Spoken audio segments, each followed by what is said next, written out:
ఆ యొక్క మొత్తం ప్రసంగాన్ని మొత్తం చదివినా కూడా దానికి ఒక దశ లేదు, దిశ లేదు, అందులో పస లేదు. అధ్యక్ష, చేసింది చాలా ఘోరంతా, చెప్పుకుంది మీరంతా కొండంతా. చాలా విషయాలు చెప్పారు, చాలా ప్రోగ్రెస్ ఉన్నది, చాలా మొత్తం కూడా ట్రాన్స్ఫార్మింగ్ చేస్తున్నాం అని చెప్పి కూడా చెప్పారు. ఖచ్చితంగా ట్రాన్స్ఫార్మింగ్ చేస్తున్నారు, కానీ నెగిటివ్ డైరెక్షన్లో చేస్తున్నారు అధ్యక్ష, పాజిటివ్ డైరెక్షన్లో కాదు. ప్రభుత్వం ఏర్పడక ముందు పార్టీలు ఖచ్చితంగా తమ యొక్క హామీలు ఇస్తుంటాయి. ఆ హామీలు ప్రజలు అడిగినా అడగకున్నా ప్రజల అవసరాల కోసం ఇస్తుంటాయి. మీరిచ్చిన హామీలు నిజంగానే కొంత టైం ఇవ్వాలనే ఉద్దేశంతో సంవత్సరాల పాటుగా మేము ఎక్కువ మాట్లాడలేదు అధ్యక్ష.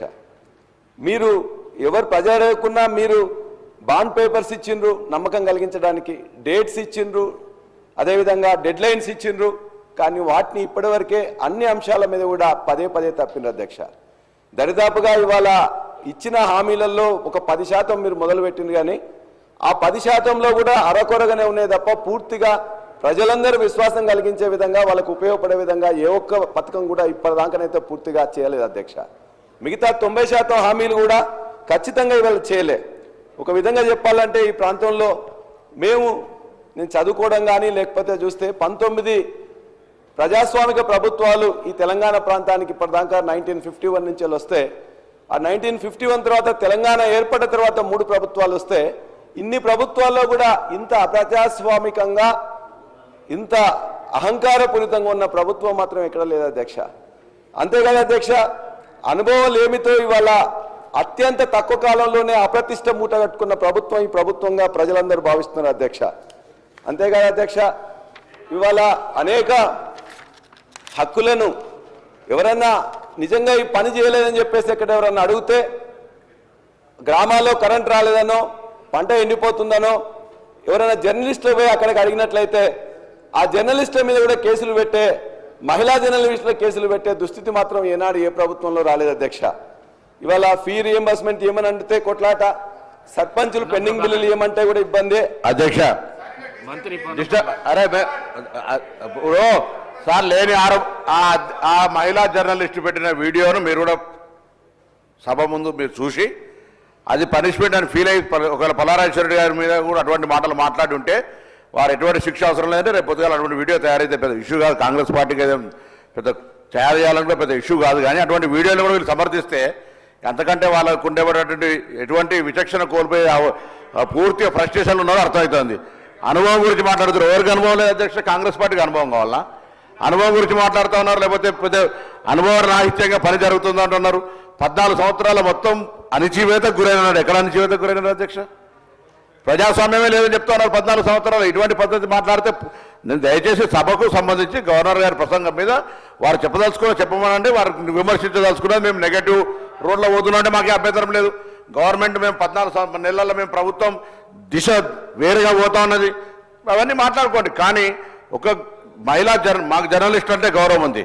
జర్నలిస్టులకు కాంగ్రెస్ పార్టీకి సంబంధించి ఎన్నడూ కూడా మేము అట్లా సొంత పత్రికలు సొంత టీవీలు పెట్టుకోవాలని ప్రయత్నం ఎన్నడూ చేయలేము. మేము జర్నలిస్టుల మీద విశ్వాసం అనేది మంచి రాయాలి, చెడుగు రాయాలని. ఇక అంత పూర్తిగా భాష మరందరికీ ఒకసారి వీడియో చూస్తే ఆ భాషను ఎవరు వ్యక్తిగతంగా ఎవరి గురించి మాట్లాడుతున్నారు ఆ భాషను చూసినట్టయితే మీరు సమర్థిస్తే సభ్యులు ఆ జర్నలిస్టుకి మద్దతుగా మాట్లాడినటువంటి మాట ఉపసంహరించుకోమని చెప్పి కోరుతాను ఈ సందర్భంగా. ధన్యవాదాలన్నా, మీరు ఒక వారికి సింపతి ఉన్నందుకు. నేను అడిగేది ఏంటంటే అన్న, వారు మాట్లాడింది కాదు, వారు ఎక్కడైతే వారి యొక్క కొన్ని రికార్డ్ చేసి వాళ్ళు చేసినవన్నీ కూడా ప్రజల యొక్క భావాలుగా వచ్చినాయి. ఒకవేళ వాళ్ళు మహిళలు కాబట్టి నా రిక్వెస్ట్ ఏంటంటే అధ్యక్ష, ఇద్దరు మహిళా జర్నలిస్టులని టెర్రరిస్టులు చేసింది కాబట్టి ఆ రేవతి తన్వి యాదవ్ మీద కొద్దిగంత సానుకూలంగా మీరు దయచేసి ఆలోచించి వాళ్ళని విడుదల చేయాలని కోరుతున్నాం. అదేవిధంగా ఇది ఒక పాలసీ ఉందని చెప్పేసి అనుకుంటే పాలసీ మాత్రం వాళ్ళ యొక్క మీరు చూడండి అధ్యక్ష ఎట్లా ఉన్నాయి వాళ్ళ ఫోటోలు. ఇవాళ తెలంగాణ అస్తిత్వం మీద ఇక్కడ చాలా అంశాలు మీరు రాశారు. ఇందులోనే ఒకటి ఏం చేసిండ్రు, మొత్తం కూడా ఆనవాళ్ళన్నింటి కూడా ఉండకుండా చేస్తామని తెలంగాణ తల్లి రూపురేఖలను మార్చారు. తెలంగాణ స్టేట్ టీఎస్ అని ఉంటే టీజీ అని మార్చారు. ఇవాళ లేటెస్ట్గా గవర్నర్ గారు ప్రసంగం చేసిన రోజునే వాళ్ళు ఇవాళ ఒక ఎడ్యుకేషన్ డిపార్ట్మెంట్ రిలీజ్ చేసింది అధ్యక్ష లోగో. ఆ లోగోలో ఇప్పుడు ఇంతకుముందు ఎప్పుడైతే కాకతీయ కళాతోరణాన్ని చార్మినార్ని తీసేస్తామని చెప్పేసి అంటే ఆనాడు ప్రజలందరూ అదేవిధంగా మేధావులు అందరూ కూడా చెప్తే దాని మీద వెనక్కి తగ్గినట్టు తగ్గింది. కానీ ఇవాళ మరలా దాన్నే ఇవాళ మొత్తం కూడా తెలుగులో కానీ ఇంగ్లీష్లో కానీ మరి రిలీజ్ చేసిన దాంట్లో ఆ రెండు లేకుండానే ఇచ్చారు. అంటే ఇది కావాలని చేసిండ్రా లేకపోతే మొత్తం మార్చాలని చెప్పేసి అనుకున్నారో దయచేసి మీరు ఆలోచించాలి. ఇవాళ కాకతీయ కళాతోరణం కానీ చార్మినార్ కానీ రాజముద్ర నుంచి తొలగించడం అంటే ఖచ్చితంగా చారిత్రక ద్రోహం తప్ప మరొకటి కాదు అధ్యక్ష. చేస్తే లోపాయికారిగా గోప్యంగా చేయాల్సిన అవసరం లేదు. ఆనాడు ఈ యొక్క కాకతీయుల మీద గాసుద్దీన్ తుగ్లక్ దాడి చేసిండ్రు, ఇవాళ ఈ యొక్క కాంగ్రెస్ ప్రభుత్వం దాడి చేస్తూ ఉన్నది. మేము అడుగుతున్నాం అధ్యక్ష, ఇవాళ ఈ యొక్క నీటిపారుదల విప్లవాన్ని తెలంగాణలో తీసుకొచ్చింది కాకతీయులు. గొలుసు కట్టు చెరువులు కానీ 46,000 చెరువులను నిర్మించింది కూడా వాళ్ళే అధ్యక్ష. ఇవాళ మరి అనేక గ్రామాలు ఉన్నాయి, గణపతి దేవుని పేరు మీద గణపురం అనేక చెప్పేసి ఉంటాయి. మరి వాళ్ళు పెట్టిందని చెప్పేసి వాటన్నిటిని మార్చేస్తారా అధ్యక్ష? అదేవిధంగా వాటన్నిటి కూడా ఏ పేర్లు పెడతారో ఆలోచించండి. ఒక్క కుటుంబం ఇలా దేశంలో ఉండే వాళ్ళ కుటుంబాల పేర్లు పెట్టకుండా స్వాతంత్ర సమయంలో పేర్లు ఎప్పుడైనా పెట్టిండ్రు అధ్యక్ష కాంగ్రెస్ ప్రభుత్వం? సుభాష్ చంద్రబోస్ గారితో, భగత్ సింగ్తో, లాలా లజపతి రాయ్తో, బాలగంగాధర్ తిలక్ ఎప్పుడైనా పెట్టిండ్రు అధ్యక్ష? ఇవాళ కాకతీయుల యొక్క గొప్పతనం మీరు చూసినట్లయితే మా ప్రాంతంలో ఉండే మహిళా సోదరులు ఇద్దరు కూడా మంత్రులుగా ఆయన మా వరంగల్ జిల్లా నుంచి వారు ఆనాడు రాచరిక పాలనా యుగంలో స్త్రీని రాజుగా చేసిన గొప్ప చరిత్ర కాకతీయుల అధ్యక్ష.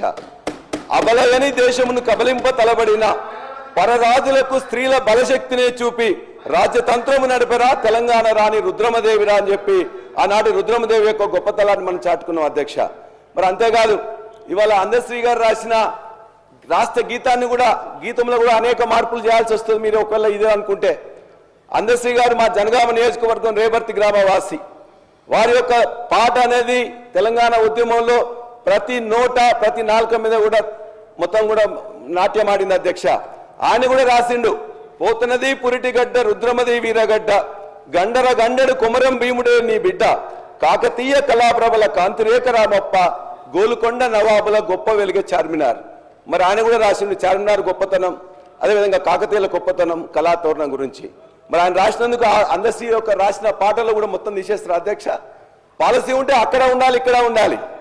అదేవిధంగా అన్నం పెట్టి చెరువులను నింపి చెరువులు నిర్మించిన ఇవాళ దానికే బరకత్ ఉంటుందని చెప్పేసి ఆనాడు కేసీఆర్ గారు మిషన్ కాకతీయ అని పెట్టి వాటిని మళ్ళా పునర్నిర్మాణం చేసింది కేసీఆర్ గారు.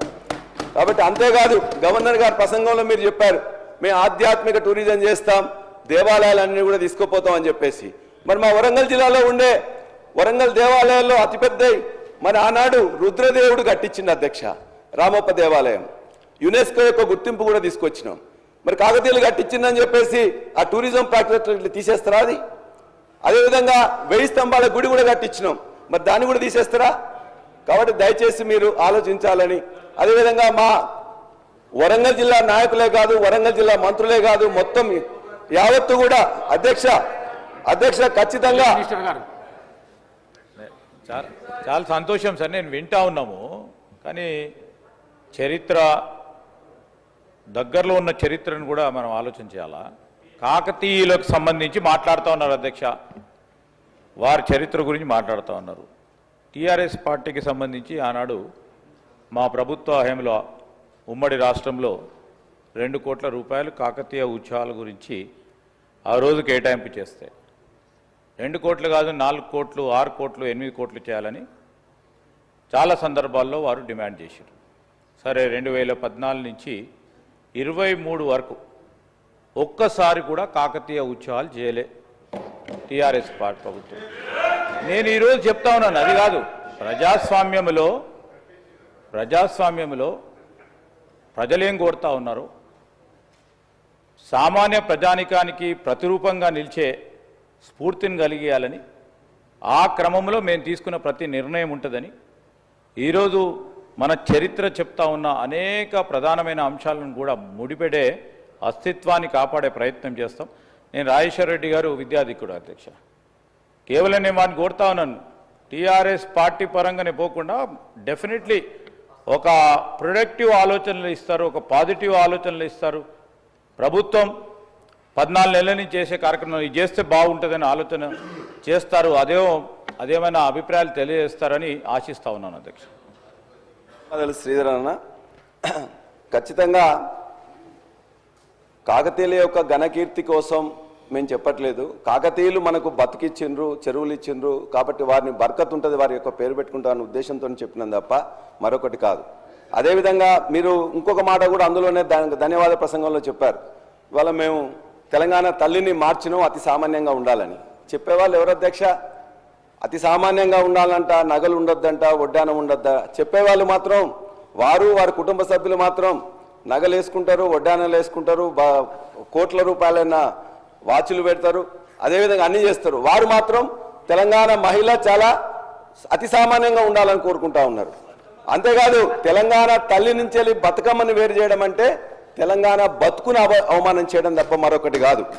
తెలంగాణ తల్లి ఉద్యమాగ్నిలో పుట్టింది. ఎవరి కుట్రల నుంచేలో, కువారం నుంచేలో, ఓర్వలేని తన నుంచేలో పుట్టలేదు అధ్యక్ష. కాబట్టి ఆ తెలంగాణ తల్లిని మార్చడం, అదేవిధంగా మేము అడిగేది ఒకటే, రాహుల్ గాంధీ గారు కూడా చెప్పిండ్రు, ఇవాళ పథకాలకు పేర్లు మార్చడమో ఇంకోటో చేస్తే ఇవాళ చేయలేనప్పుడు అది చేస్తామని చెప్పి రాహుల్ గాంధీ గారు చెప్పిండ్రు. దాన్నే మేము ఇవాళ విశ్వసిస్తున్నాం. పేర్లు మార్చడం కాదు, నెంబర్లు మార్చడం కాదు, ప్రజల యొక్క బతుకులు మార్చండి. ఆ ప్రజల బతుకులు మార్చే దాంట్లో ఖచ్చితంగా సమాజం గమనిస్తున్నది. మేమందరం కూడా ఇవాళ తెలంగాణ కళాతోరణాన్ని దాన్ని మార్చదలుచుకుంటే, చార్మినార్ రాజముద్రలా మార్చదలుచుకుంటే మేము వరంగల్ జిల్లా వాసులమే కాదు, మొత్తం తెలంగాణ యావత్తు ఆత్మగౌరవంతో బతికే వాళ్ళం. అన్నం ఉన్నా లేకున్నా కూడా కాదు. అందుకే మేము ఖచ్చితంగా చెప్తున్నాం, వరంగల్ మహనీయులైన రాణి రుద్రమదేవి సాక్షిగా, సర్దార్ సర్వాయి పాపన్న సాక్షిగా, తెలంగాణ సాయుధ పోరాట తొలి అమరుడు దొడ్డి కొమరయ్య సాక్షిగా, మా అక్క చాకలి ఐలమ్మ సాక్షిగా, సమ్మక్క సారక్క సాక్షిగా మా ఆత్మగౌరవం నిలబడడానికి ఖచ్చితంగా పోరాడతాం. మీరు దయచేసి మార్చవద్దు. మారిస్తే మళ్ళా మేము వచ్చిన తర్వాత మళ్ళీ మేము తెచ్చుకుంటామని కూడా మీకు తెలియజేస్తున్నాం అధ్యక్ష.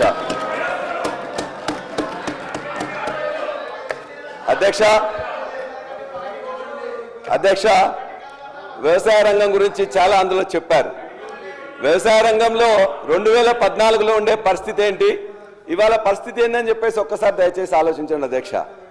ఇవాళ అందులో కూడా చెప్పారు వాళ్ళు ఏమైంది అధ్యక్ష, బ్రహ్మాండంగా మొత్తం కూడా ఇవాళ దేశంలో నెంబర్ 1గా చేసినామని చెప్పేసి దేశంలో నెంబర్ 1గా చేసి మీకు అందించిన 2014లో 14-15 స్థానంలో ఉండే వరి విస్తీర్ణం కానీ, ఉత్పత్తి కానీ, ఉత్పాదకతలో నెంబర్ 1 చేసి మీకు అందించిన 2024 లెక్కలు చూడండి. ఆనాడు 24 లక్షల మెట్రిక్ టన్నులు వస్తే 141 లక్షల మెట్రిక్ టన్నుల వరి ధాన్యాన్ని మొత్తం కూడా ఎఫ్సిఐకి అందించింది కూడా ఇలా గత ప్రభుత్వం.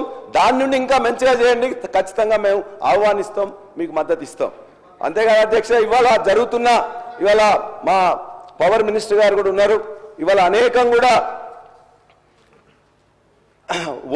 లో వోల్టేజ్తో అనేక కరెంటు మోటార్లు కాలిపోతున్నాయి అధ్యక్ష.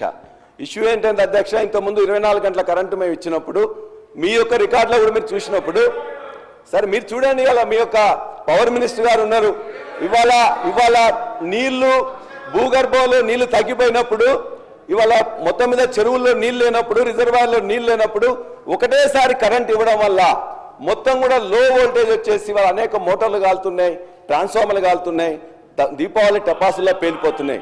కాబట్టి దయచేసి ఆ కరెంటుని ఇప్పటికైనా 50% ఎండిపోతున్నాయి, వాటి కరెంటు పూర్తిగా ఇవ్వాలని చెప్పేసి మీ ద్వారా మన యొక్క ఆర్థిక శాఖ మంత్రి పవర్ మినిస్టర్ గారిని కోరుతున్నాం. అంతేకాదు అధ్యక్ష, నా యొక్క నియోజకవర్గం మొత్తం కూడా దేవాదుల ఆయకట్లో ఉంటుంది. దేవాదుల ఆయకట్లో నిజంగా దాని గురించి చెప్పాలంటే రాస్తే రామాయణం అంతా, చెప్తే భారతం అంతా అధ్యక్ష. ఎందుకంటే మా పక్కనే ఇవాళ దరిదాపుగా 1,50,000 ఆయకట్టు ఉంది అధ్యక్ష. ఈ యొక్క ప్రభుత్వం యొక్క నేరపూరిత నిర్లక్ష్యం వల్ల ఆర్థిక శాఖ మంత్రి గారు, అదే ఎల్ఏ మినిస్టర్ గారు కూడా చూస్తున్నారు, దయచేసి ఇవాళ ఈ ప్రభుత్వం యొక్క నేరపూరిత నిర్లక్ష్యం వల్ల గత 60 రోజుల్లో 40 రోజులు మాత్రమే పంపులు నడిపినారు. దరిదాపుగా 5,14,000 ఎకరాలకు ఆయకట్టు ఇవ్వాల్సి ఉంటే కనీసం 3 లక్షలు ఇస్తామని చెప్పిండ్రు. ఆ 3 లక్షలకు కూడా ఇవాళ ఏం చేసిందంటే అధ్యక్ష, 34 రోజులు ఒక 6 కోట్లు 7 కోట్లు పేమెంట్ చేయలేక O&M స్టాఫ్ మొత్తం స్ట్రైక్ చేస్తే ఇలా కింద ఎస్సీ కానీ, డిఈ కానీ, లేకపోతే ఈఎన్సీ కానీ, చివరికి రాహుల్ బొజ్జ గారు కూడా ఫోన్ చేసినాం, మినిస్టర్ గారు, ఇరిగేషన్ మినిస్టర్ గారు కూడా ఫోన్ చేస్తే లాస్ట్కి 30 రోజుల తర్వాత 6 కోట్లు ఇచ్చింది అధ్యక్ష. ఎంత నేర్పూరిత నిర్లక్ష్యం అధ్యక్ష. 6 కోట్లు ఇవ్వకుండా ఇలా 600 కోట్ల నష్టం జరుగుతుంది ఇలా దేవాదుల ఆయకట్టుకి. మీరు దయచేసి నేను చెప్పింది తప్పైనట్లయితే ఆ 34 రోజులే కాకుండా ఆ తర్వాత మళ్ళా 3 రోజులు బంద్ అయింది, మళ్ళా ఆ తర్వాత 3 రోజులు బంద్ అయింది. నా ప్రాంతంలో ఉండే ఇలా తపాస్పల్లి మొట్టమొదటిసారిగా 10 ఏళ్లలో 2 పంటలు ఇచ్చింది, ఇలా మొట్టమొదటిసారిగా ఎండిపోయింది. ఓ దిక్కున తపాస్పల్లికి నీళ్లు రావడానికే రావు.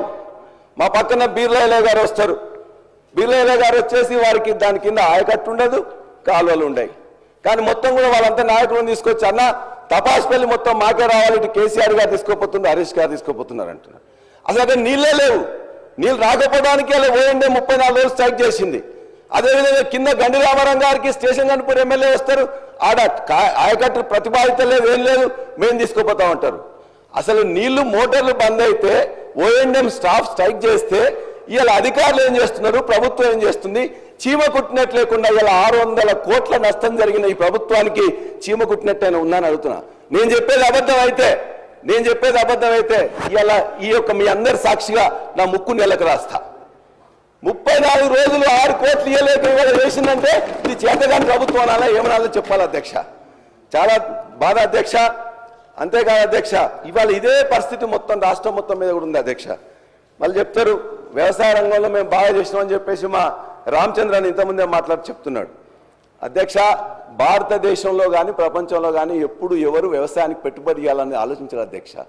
ఒక కేసీఆర్ గారే ఆలోచించి 72 లక్షల మంది రైతులకి 80,000 కోట్ల రూపాయలని 12 విడతల్లో ఇచ్చిండ్రు అధ్యక్ష. మీరు కూడా చెప్పిండ్రు. మీరు అప్పుడు ఏమన్నారు? మేమన్నా పిచ్చోళ్ళమా, ఎడ్డోళ్ళమా, మేము ఇయ్యమా? మేము కూడా ఖచ్చితంగా ఇస్తామని చెప్పిండ్రు. మేము సంతోషం అనుకున్నాం. అర్రాజు పెట్టినట్టే పెట్టిండ్రు. 10,000 కానీ మేము 15,000 ఇస్తామని చెప్పిండ్రు. ఏమైంది అధ్యక్ష? పోయిన వానాకాలం ఇవ్వలే, ఈ యాసంగి ఇవ్వలే, ఆ వానాకాలం ఇప్పుడే మొదలు పెట్టిండ్రు. ఇంతవరకు ఇవ్వలే అధ్యక్ష. 7,500 ఎకరానికి రావాల్సింది గత 7,500, 7,500 అంతకుముందు ఇస్తానే కూడా ఇవ్వలే. తప్పనిసరిగా ఇవ్వాలని చెప్పేసి మీ ద్వారా ఈ ప్రభుత్వాన్ని నేను కోరుతున్నా అధ్యక్ష. అదేవిధంగా గతంలో నీటి తీరువ రద్దు చేసి ప్రతి రిజర్వాయర్ నింపి ప్రతి చెరువును కూడా నింపినాం అధ్యక్ష. ఇవాళ మా జనగామలో ఉండే అన్ని రిజర్వాయర్లు తపాస్పల్లి కానీ, గండిరామారం కానీ, బొమ్మకూరు కానీ, ఇవాళ కన్నెపోయినగూడెం కానీ, లగ్నూరు కానీ మొత్తం రిజర్వాయర్గా ఎండిపోయినాం అధ్యక్ష. మేము అడిగినాం, మరి దేవాలయంలో నీళ్ళు వస్తున్నాయి కదా, ఫస్ట్ ఫేజ్ సెకండ్ ఫేజ్ అయిపోయింది, మరి ఇప్పుడు థర్డ్ ఫేజ్ కూడా మొత్తం కూడా నిర్మాణం అయిపోయింది, ఏం చేస్తారనంటే ముఖ్యమంత్రి గారు వస్తున్నారు, ముఖ్యమంత్రి గారు రాగానే మొత్తం కూడా థర్డ్ ఫేజ్ కూడా బటన్ ఆన్ చేస్తాం, అప్పుడు మీకు ఇవేగా సరిపోయేది. ఈ యొక్క ఫస్ట్ ఫేజ్ సెకండ్ ఫేజ్ తర్వాత 350 క్యూసెక్లు 500 క్యూసెక్లు వస్తున్నాయి. 1800 క్యూసెక్లను ముఖ్యమంత్రి గారు వచ్చి ఇమ్మీడియట్ గా బటన్ ఆన్ చేస్తారని చెప్పేసి మిగతా పంపులను కూడా ఆన్ చేయాలి అధ్యక్ష. సంతోషం. ముఖ్యమంత్రి గారు రేపు స్టేషన్ కనుపూర్ నియోజకవర్గానికి వస్తున్నారు. అది మొత్తం కూడా దేవాదుల ప్రాంతం. ఆ దేవాదుల ప్రాంతానికి ఇమ్మీడియట్ గా వారు ఆన్ చేసి ఇప్పటికే 50% ఎండిపోయిన పంటలకు నీళ్లు ఇవ్వాలని కోరుతున్నాం. ఆ పంటలు నష్టపోయిన వారికి ఎవరికి ఉన్నట్లయితే కాంగ్రెస్ ప్రభుత్వం ఇంతకుముందే చెప్పింది. ఏమని చెప్పిండ్రు? మేము ఖచ్చితంగా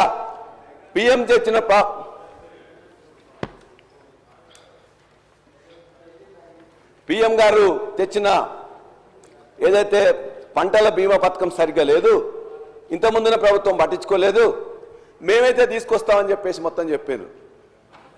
ఇంతవరకు 15 నెలల నుంచి దానికి ఆలు లేదు, చూలు లేదు అధ్యక్ష. పంటల బీమా లేదు.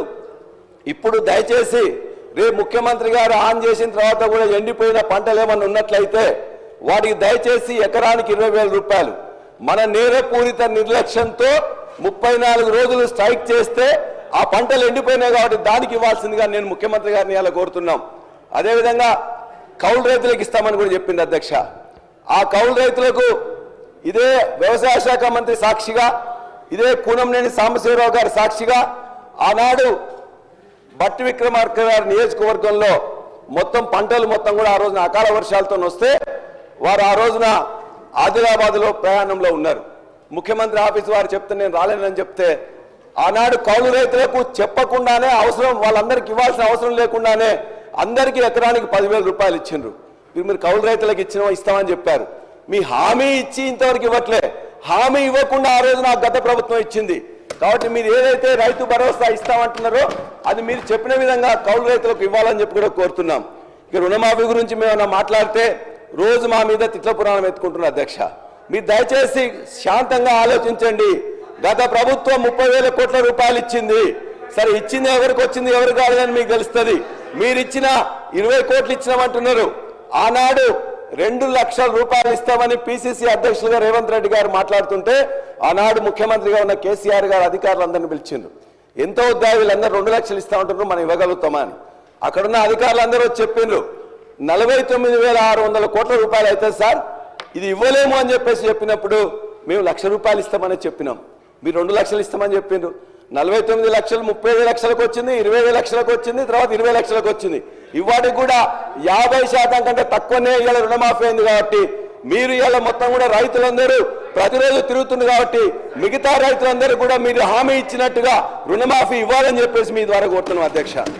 అదేవిధంగా మీరేం చెప్పిన అధ్యక్ష, ఈ ప్రభుత్వం ఓన్లీ ఎంఎస్పీ ఇవ్వట్లేదు, మేమైతే వచ్చిన తర్వాత ప్రతి గింజ కొంటాం ఎంఎస్పీ కూడా ఇస్తామని చెప్పింది. ఎంఎస్పీ ఇచ్చిందే కాదు, ఇలా వరంగల్ రైతు డిక్లరేషన్ కానీ లేకపోతే మీ మేనిఫెస్టోలో కానీ క్లియర్గా చెప్పింది. ఏమి చెప్పిన అధ్యక్ష, ఇక్కడ పండిన ప్రతి గింజకు కూడా బోనస్ ఇస్తామని చెప్పింది. అందులో వరి ధాన్యంకి ఇస్తామని చెప్పిండ్రు.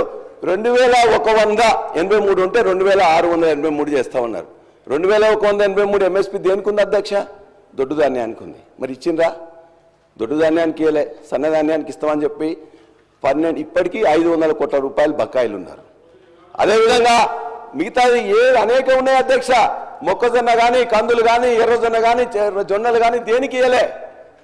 ఇవాళ జుక్కల్ నియోజకవర్గం కానీ నారాయణఖేడ్ నియోజకవర్గంలో డాక్టర్ సంజీవ్ రెడ్డి గారు ఉంటారు, అక్కడ పండితే అధ్యక్ష మేము ఇంకా 2 సబ్జెక్ట్ కూడా కాలే అధ్యక్ష, 2 సబ్జెక్ట్ కూడా కాలే అధ్యక్ష సబ్జెక్ట్ సార్ ఇది. కాబట్టి ఇవాళ బోనస్ అనేది బోగస్ అయింది. 25% మాత్రమే ఇచ్చిండ్రు. మేము ఖచ్చితంగా లెక్కలతో మొత్తం చూపిస్తాం. మీరు వ్యవసాయ కమిషన్ ఒకటి ఇచ్చారు, వ్యవసాయ కమిషన్ ఒకటి వేశారు. ఆ వ్యవసాయ కమిషన్ లో అధ్యక్ష అదే ఒక పునరావాస కేంద్రం తప్ప దానివల్ల ఏమి చేయట్లేదు అధ్యక్ష. మేము ఇవాళ చెప్తున్నాం 1400 ఆత్మహత్యలు 2014లో జరిగితే దాన్ని క్రమక్రమేణా తగ్గించుకుంటూ 134 ఆత్మహత్యలకు తగ్గింది 2023 సంవత్సరంలో. ఇవాళ మళ్ళా ఆత్మహత్య 564 ఆత్మహత్యలు అయినాయి. ఆ లిస్ట్ అంతా కూడా ఇప్పటికే నేను మీకు పంపిస్తా అధ్యక్ష. 564 ఆత్మహత్యలైన రైతుల లిస్టు మొత్తం కూడా మీకు పంపిస్తా. దయచేసి ప్రభుత్వం శాంతంగా ఆలోచించి నిజంగా అయినాయా లేదా అయితే ఏం చేయాలి